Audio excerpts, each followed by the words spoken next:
Une bonne nouvelle pour les gens de l'Outaouais, le projet du Rapibus, un projet de transport rapide par autobus, va de l'avant. L'annonce en a été faite ce matin. C'est un projet qui frôle les 200 millions. Nathalie Tremblay est à Gatineau. Nathalie, le projet fait bien des heureux chez vous.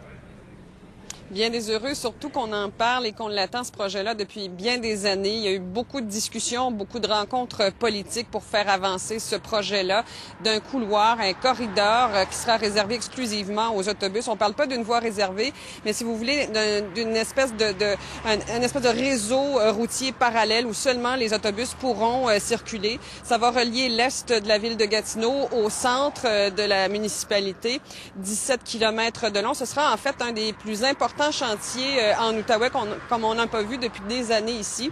La ministre des Transports du Québec est venue annoncer, confirmer les montants ce matin qui avaient été promis par Jean Charest durant la campagne électorale.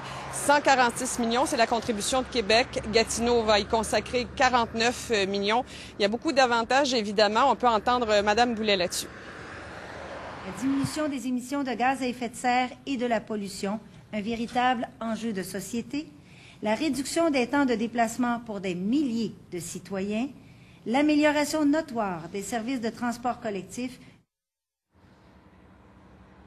S'il y a un des organismes qui attendait ce projet-là depuis longtemps en Outaouais, c'est bien le Conseil régional en environnement et en développement durable, le CREDO. Le président de l'organisme, Harry Gao, est à mes côtés. Alors, M. Gao, c'est une bonne nouvelle pour l'Outaouais? Oui, Nathalie, c'est une très bonne nouvelle. Il faut dire que l'Outaouais a su bâtir un consensus qu'on ne voit pas dans les autres villes. Et la ville, la société de transport, les citoyens ont travaillé ensemble pour la réalisation de ce projet.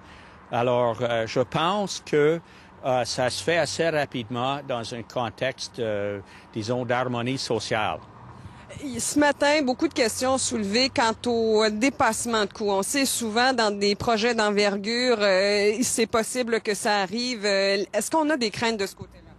C'est possible, mais c'est pas une possibilité très grande parce que la STO a décidé de faire simple là où d'autres font compliqué. Ils ont évité les intersections étagées. Ils ont les voies pour les autobus au même niveau que les voies pour les trains. Alors, les travaux sont modestes à comparer à ce qu'on a pu voir ailleurs. Gatineau est aussi une ville frontalière avec Ottawa. On a entendu beaucoup au cours des dernières années que la ville n'est peut-être pas arrimée avec sa voisine d'en face du côté ontarien, Ottawa, qui a choisi comme mode de transport le train léger. Est-ce qu'à long terme, il faudra s'arrimer parce qu'on est quand même une région où tout dépend l'une de l'autre finalement?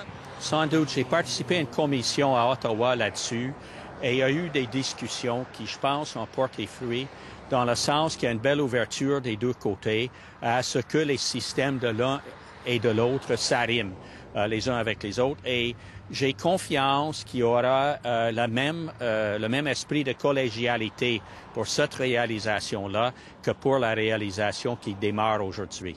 Est-ce qu'un projet comme celui-là va convaincre les gens de laisser la voiture à la maison et de prendre l'autobus en Outaouais pour justement atténuer ces bouchons de circulation qu'on connaît de plus en plus ici?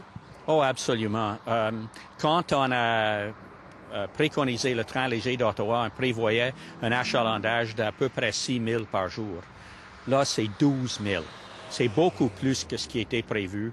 C'est la même chose dans des projets de transport collectif partout aux États-Unis et au Canada actuellement. Un taux de croissance, la STO même, a bon an, mal an depuis des années, un taux de croissance qui dépasse 5 par année.